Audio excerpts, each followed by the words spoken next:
Gentlemen, week 6 preview, baby. Again, I'm fired up for these games. And it's not just because my Lions are playing in a freaking gigantic game on Sunday night against the Chiefs. Oh, I can't wait. But there's amazing games all over this. A lot better than last week. Anyways, first game across the pond in London once again. Denver at the Jets. Denver minus 7.5, over under 43.5. I think Denver covers that. The Jets are a mess, and I think it goes over 43.5 because garbage time, they still put up points. The Jets in the fourth quarter are completely different.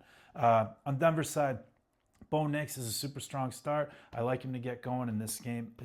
He started last week, and I think he gets going. J.K. Dobbins, strong start. R.J. Harvey, stash him. Explosive player if he gets the opportunity on a good team. Cortland Sutton, strong start. Troy Franklin, solid flex play with a little bit of upside. He can go deep. He's like a Rashid Shaheed type of player. And then Evan Ingram, if you want to play him, I'm not huge on him. I'd sell him, but I get it. Fields for the Jets.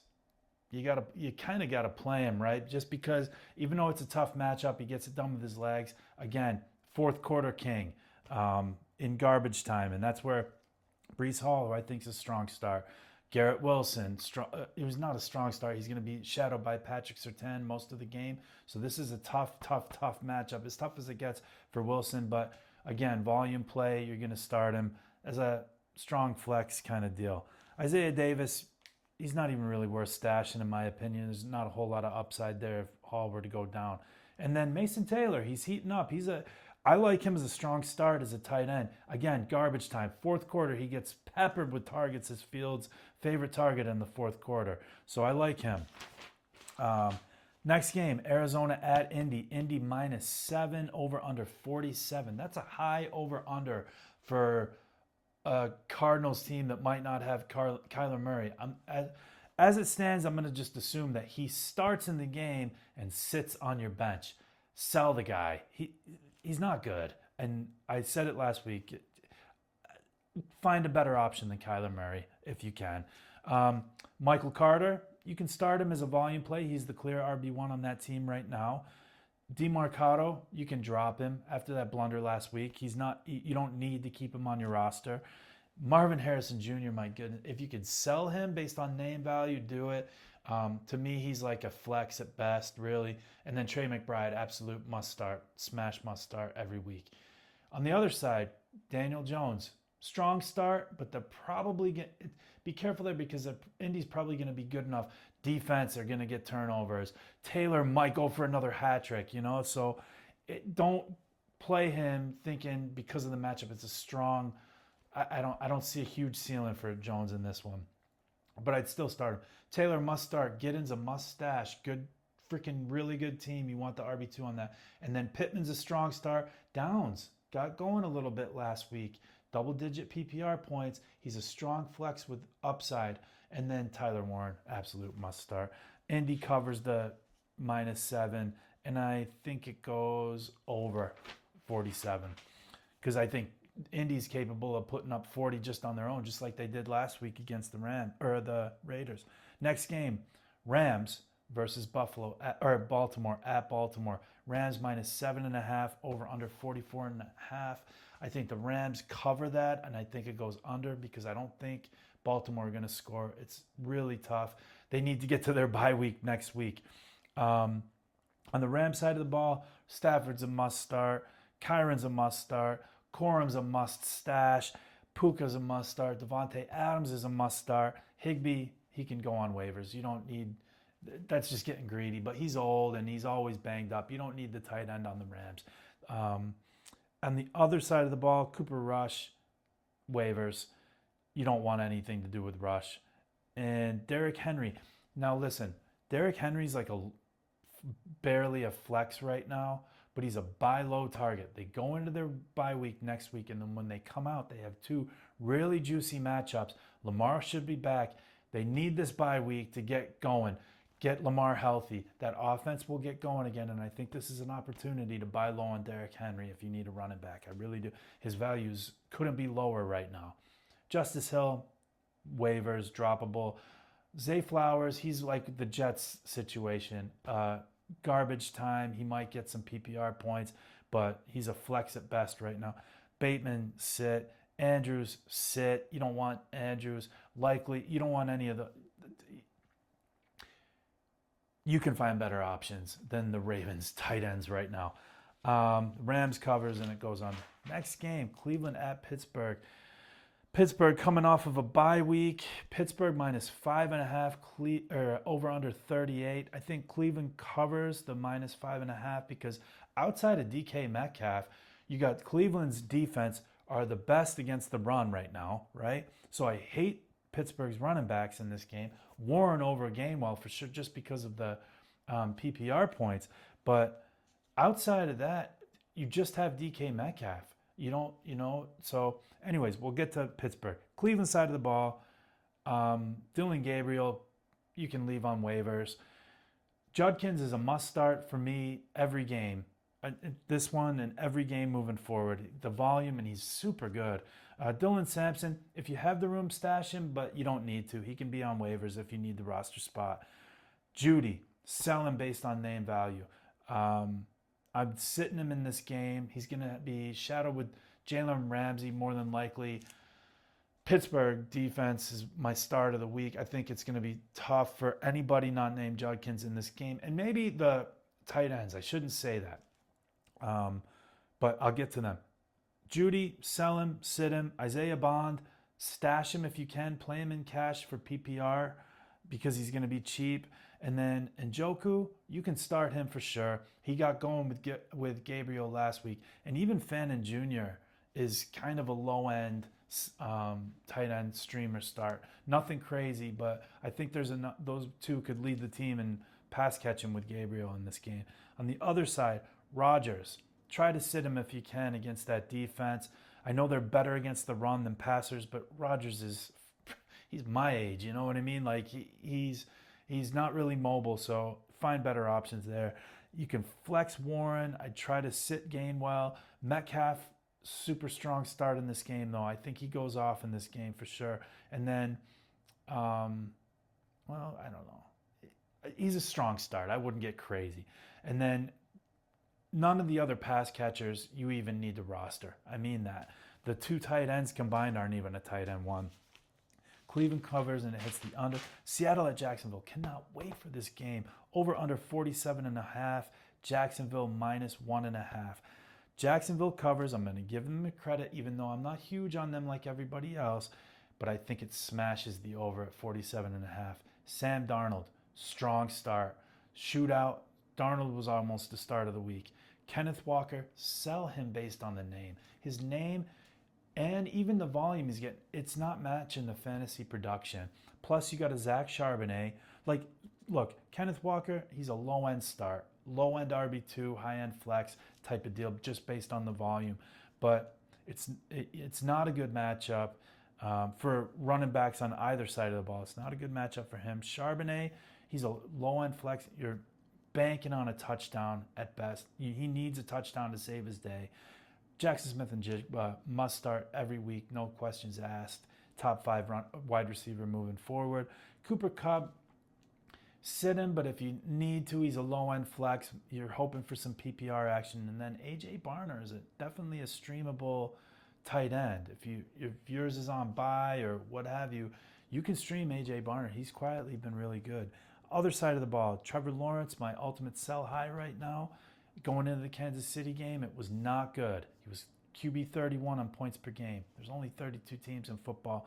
He had a big game. I think that's the best game you're going to see out of him all season. I would sell high, but if you do have him, you can start him in this game. Again, it should be a shootout, and he gets it done with his legs. ETN, it's going to be a tough matchup, but you still start him for volume. He's a low-end RB2 flex. Stash Tootin, flex Brian Thomas Jr. at best. I try to sell him based on name. Travis Hunter, sell him, sit him. I don't know. That's tough right there. And then the only other one worth mentioning is Hunter Long at tight end, filling in for Brenton Strange, who went on the IR. You can stream Hunter Long for sure. Jacksonville covers and it hits the over. Next game, Chargers at Miami. Chargers -4, Miami over under 43.5. Yeah, I think Miami covers the 4, and I think it goes well over the 43.5. On one side, Herbert, you're going to start him in this matchup. He's a strong start. Even though the offensive line is so banged up, if it was almost anybody else, I would say no. If you have a better option, because he's really affected by that O line.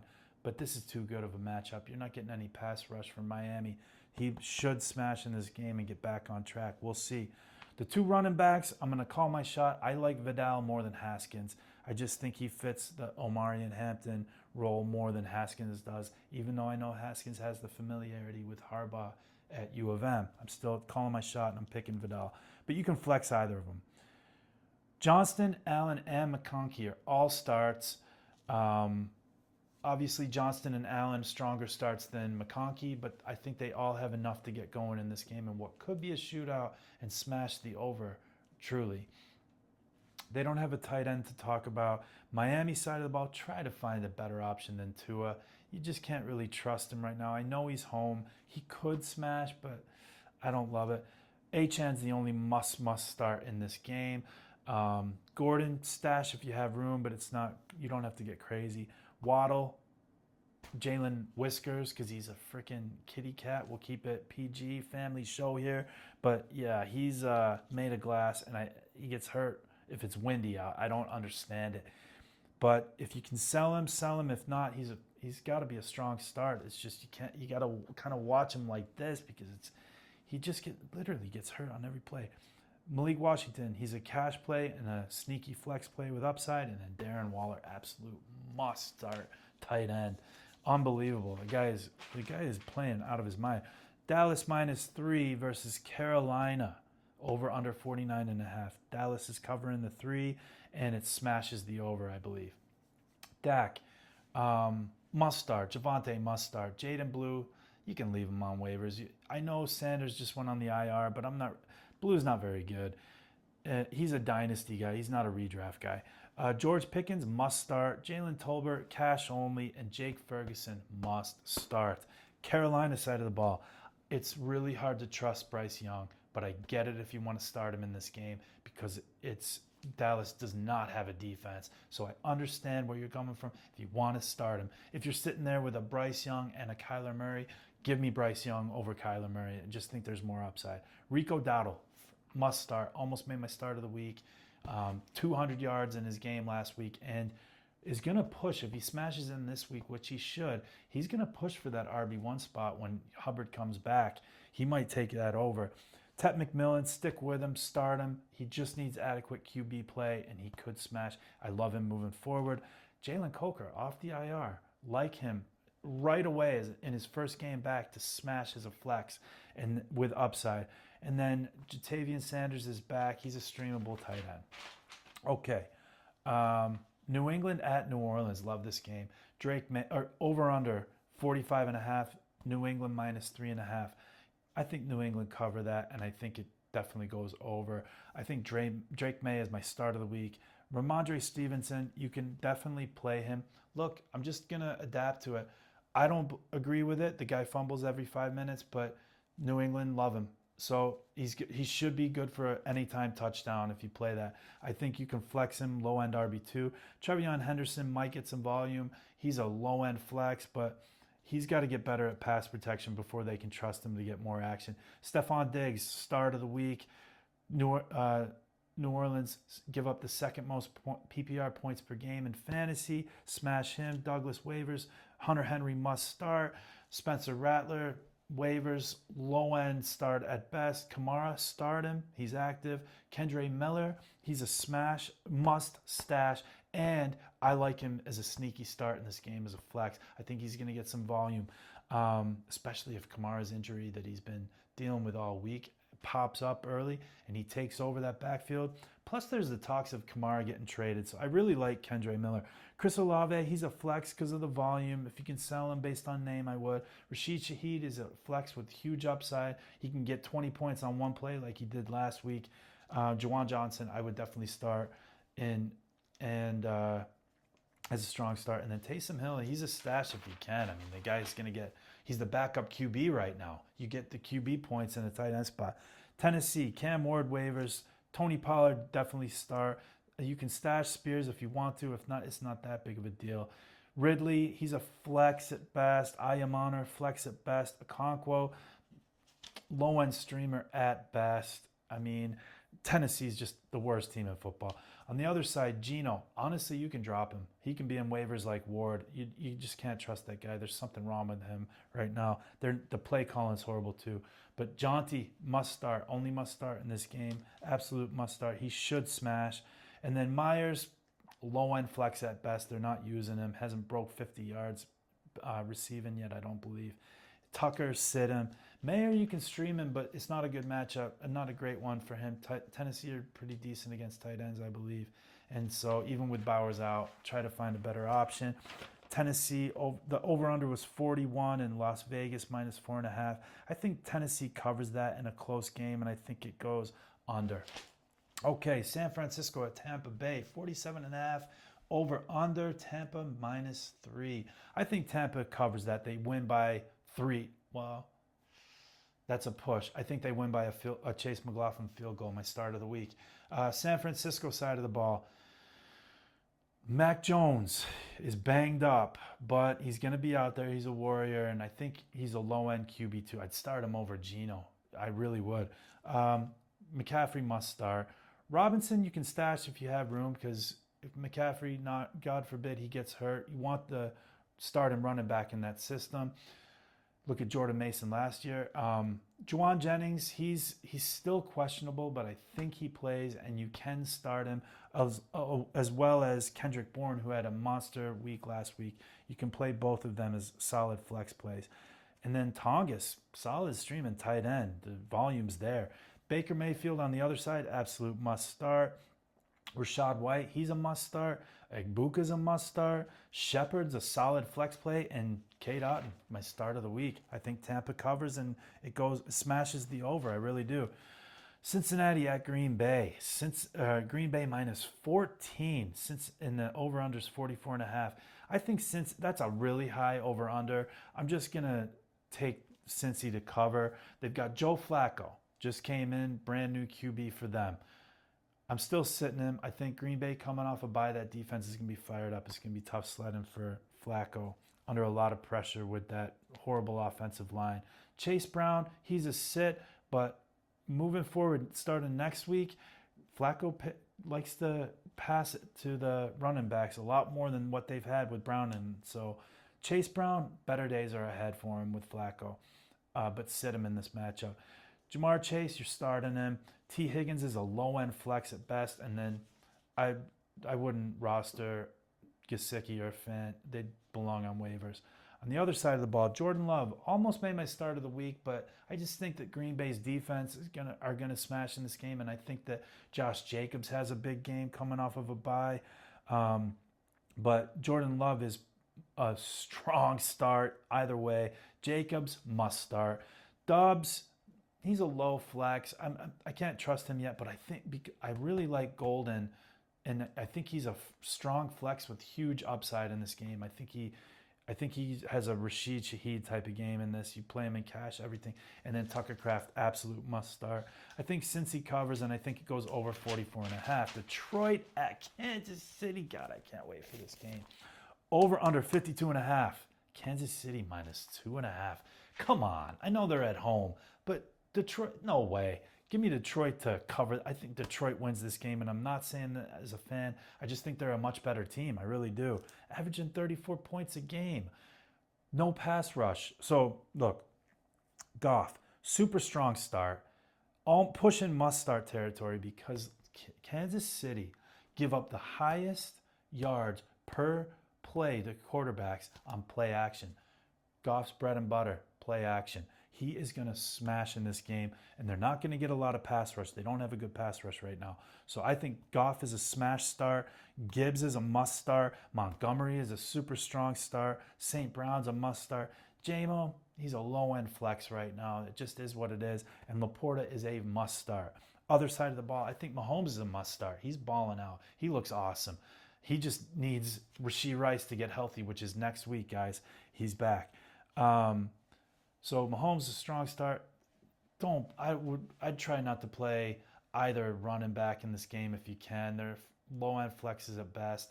You can stash Smith, but that's not even a must. Worthy's a must start. They're gonna go deep. Detroit's secondary is super banged up. Brown, low end flex at best. Juju, low end flex at best. Thornton is a cash play and anytime TD. And then Kelsey, you can start him, but it's nothing crazy. Detroit covers the 2.5 and it smashes the over of 52.5. Now, Buffalo at Atlanta. Buffalo minus 4.5, over under 49.5. I think Atlanta covers. I think Atlanta wins this game. Buffalo's defense is super banged up, right? And Atlanta's secondary is absolutely, surprisingly, elite. I don't like their pass catchers. I've mentioned it many times. Outside of Kincaid, everybody else to me is a sell.